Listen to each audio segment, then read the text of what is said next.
Hello and welcome to another video review. This is Mafia II for PC, Xbox 360, and PlayStation 3. This is a third-person shooter and the sequel to Mafia: The City of Lost Heaven. It was developed by 2K Czech, which is what was formerly Illusion Softworks, and released in August of 2010. And it's kind of an interesting game, because the previous game was something pretty fresh and new for the time, but when Mafia 2 came out, there had been plenty of open-world games before, and this one tried something a bit different. It tried what Mafia 1 did, which was actually a very, very linear game set in a more open environment. So, the question here is, did they learn from their mistakes with the original game and go on to improve them here, or what? Obviously, the presentation is vastly improved over the original game, which pretty much goes without saying, considering the gap in years between the two games. But Mafia 2 even looks good today. If you have this on the absolute maximum settings on a pretty decent PC, it runs really, really well. So you shouldn't have any issues with performance. And when you have this thing cranked up to the absolute maximum, it looks pretty good. In fact, a lot of the things in this game look really, really nice.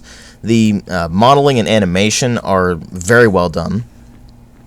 The texture quality is really the only thing that suffers here, and part of that is because it is an open world game to some degree, as in it has a very large open environment for you to roam around in. And so they had to cut corners somewhere, and they did that mostly in the texture work, which in a lot of spots is actually kind of undetailed. For the stuff you're going to be seeing a lot, like the characters, it looks good. Although when you get these intense close-up shots during cutscenes, you can notice some texture issues here and there, but it's not that big of a deal. Shader quality is very well done, and ultimately the world itself really feels more like a living, breathing city than even the original game did, which it did a fairly good job for the time. There's a lot of people running around the streets, there's lots of people driving, you'll actually see people getting pulled over for speeding and such like that on occasion.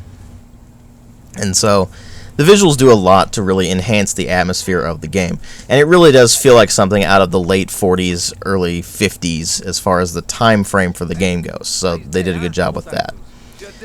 As for the sound design, loads better than the original game. The weapon sounds in particular have been improved significantly. A lot of them sound really, really nice. All of them sound beefy this time, so that's a very good thing. A couple of them do sound stock, but they're at least the kind of stock that you like with the Magnum, for instance. It sounds like the stock sound you hear from Dirty Harry, for instance. So at least it still sounds badass. And the voice acting is certainly up to the task this time around. They did a really good job with it, actually. There's a few here and there that just sound really weird, partly because they're putting on really fake accents. But for the most part, the characters in this game are well voiced, which is definitely an improvement over the original game, which everything was just flat and lifeless. You do still have moments like that in this game, but by and large, the voice acting is improved. And then there's the music, which is appropriate to the late 40s, early 50s. Again, I don't really care for it, but it's not bad music. So they did a good job with the more period tracks, but with the stuff that's unique to Mafia 2, it's pretty much what you'd expect. Orchestral kind of stuff. It works okay, but it's nothing particularly memorable. That said, it's not bad though. But ultimately what really matter are the story and the gameplay. And the story in this is that you play as Vito Scaletta. He was born in Sicily, but moved to Empire Bay in the United States, and his father gets a job at the docks. He works to the bone, basically, and still doesn't manage to support his family very well, and ends up accruing a very large debt. And Vito ends up turning to petty crime with his friend Joe Barbaro, and eventually gets caught. Morning, Eddie. And he gets the option of either going to prison or serving in the military and fighting in World War II. So obviously he chooses the latter, and you get shipped off to Sicily during Operation Husky. And from there, the story basically becomes how he gets his start in the mob in Empire Bay, and then becomes a made man, and then what he does as a made man. So they've done some interesting things with the story. It is better written this time around, so that's certainly a good thing. The characters are actually outright better. They have more personality. They actually have values in a lot of ways, and detriments, of course. So they're more than just basically cardboard cutouts of what you would expect from a gangster movie or something like that. They actually do have some personality to them, although it does have some issues here and there with that. Nothing too major, but it does have them here and there. There are still stereotypes, but they're not quite as blatant as they were in the original game. And the dialogue's better, so that certainly helps.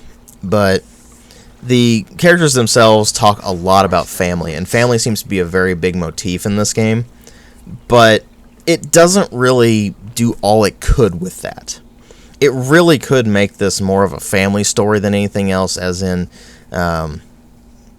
just Vito having to deal with whether he wants to be part of his own actual family or whether he wants to be part of the mob family, or these sorts of things, these conflicts. They could have really dealt more with that, but it's more contained to a few cutscenes in the game, and they don't really explore it much more than that, so that's kind of depressing. And the plot ends up going to the realm of, okay, we need to finish this game now, so let's just throw a bunch of crap together and that's your ending. So the plot up to that is actually pretty decent. It deals with all sorts of different things that you would expect a gangster movie or something like that to deal with, but it also deals with some things that I wasn't quite expecting. So that was certainly nice. It was a refreshing change of pace from the original game, where it was pretty much just by the book. And they do actually throw reference back to the original game, so that's a rather nice thing. But again, ultimately, the plot just fades out at the end, and the ending is just really unsatisfying. So what about the gameplay? Did they learn from their mistakes with the original game? Because that was the one thing that really drove me nuts about the original game. And part of that was just because they were going for this more realistic style. So what did they do with this one? Well, in some ways they toned back the realism, but in others they enhanced it. For instance, they enhanced the realism by making your cars actually run out of gas eventually, and you have to go fill them up at stations occasionally. But it's not really realistic in the sense that you don't really need to worry about that, because you're probably never actually going to run out of gas in this game. And they subtracted from realism with things like the regenerating health system, which up to a certain point your health will automatically regenerate, but past that point you'll need to actually eat food or something like that to replenish your health. So they do add in things like that. They also added in some brand new stuff like character customization and car customization. Character customization in that you can select your outfit, and that's it actually. But it is nice to have that. You can actually change your outfit now. And they also added in the ability to customize your cars with the paint jobs as well as enhancements and such like that. But it doesn't really go anywhere. You don't really need to worry about the car customization. In fact, it's pretty much secondary, and I barely fiddled with it at all, so it wasn't really something I found myself interested in.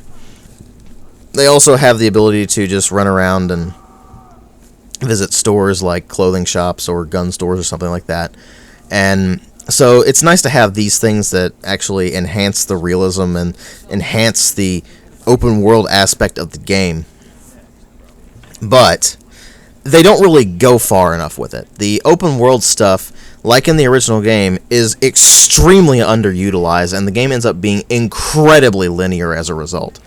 You're pretty much just going from one point to another, and that's it. There's still no side quests to run on or anything like that. It's all an extremely linear, chapter-based story experience. And that gets rather tiring, because when you're playing a game that has a large open environment to run around in, you want to just run around and explore and find things to do and stuff like that. You don't want to just be stuck doing these very linear missions where most of the time you're just driving. Speaking of the driving has seen an improvement over the original game. Now, part of it is just because cars from the 40s and 50s handled better than cars from the 30s. It's just that simple. But they also improved some other things with it, like making the gear shifting automatic and again allowing you to enhance your car so you can actually fine-tune their performance and make them go much faster. They do still have the system where you will get pulled over if you speed, which is really annoying, but luckily Empire Bay doesn't have this problem of just moving along really, really slowly, because in the original game your cars are just slow. In this one, they're not so slow, and you can drive a bit faster than you could in the original game, so that's certainly nice. Now, the actual combat itself is what takes up a large chunk of the game as well, and that they give you a pretty decent arsenal, so all these weapons have their own ups and downs. There was a lot of overlap with stuff like the SMGs, and you do only get basically one shotgun. So they do limit your arsenal in some ways, but in others they enhanced it by giving you a decent variety of stuff like handguns and SMGs to run with. And these weapons do handle differently and have their ups and downs. For instance, the Magnum is really powerful, but it has really high recoil, so just something to keep in mind. And enemies will react better to getting shot. They will actually recoil, and they seem to take damage a bit better. As in, they're not bullet spongy like they were in the original game. They also added in a cover system, so it being a more modern game, you'd kind of expect it to have a cover system. And while the cover system is pretty well integrated with the combat, they do have some oddities with being able to actually stick to cover. For instance, it's like, oh, well, I'm not going to take cover here, but I'll take cover there. And it just takes some getting used to what exactly constitutes cover, because not everything necessarily constitutes cover, even though it looks like it might. They also added in a very rudimentary stealth system that they almost never use and is frankly pretty pointless.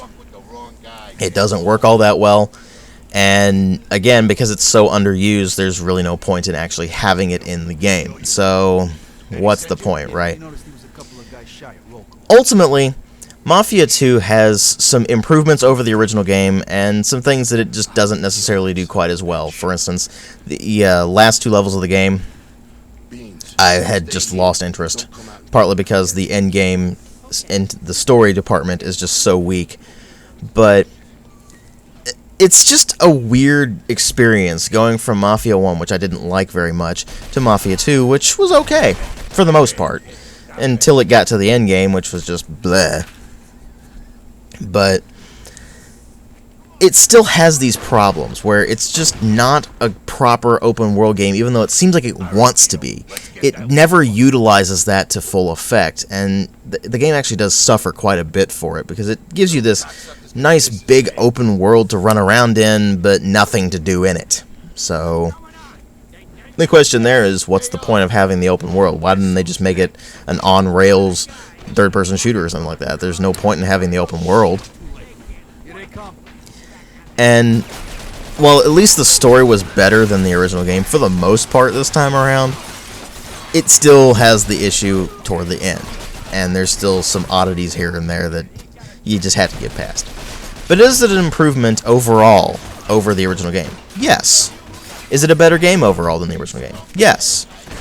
Could they go somewhere else with it and improve it in the future? Definitely. And if they do explore this series more, I really do hope that they improve the open world aspects and just make the game better as a whole, instead of just focusing on some very, very specific things and losing track of, hey, we've developed an open world game without the open world. So ultimately, I give Mafia 2 a 2.5 out of 5. Thanks for watching.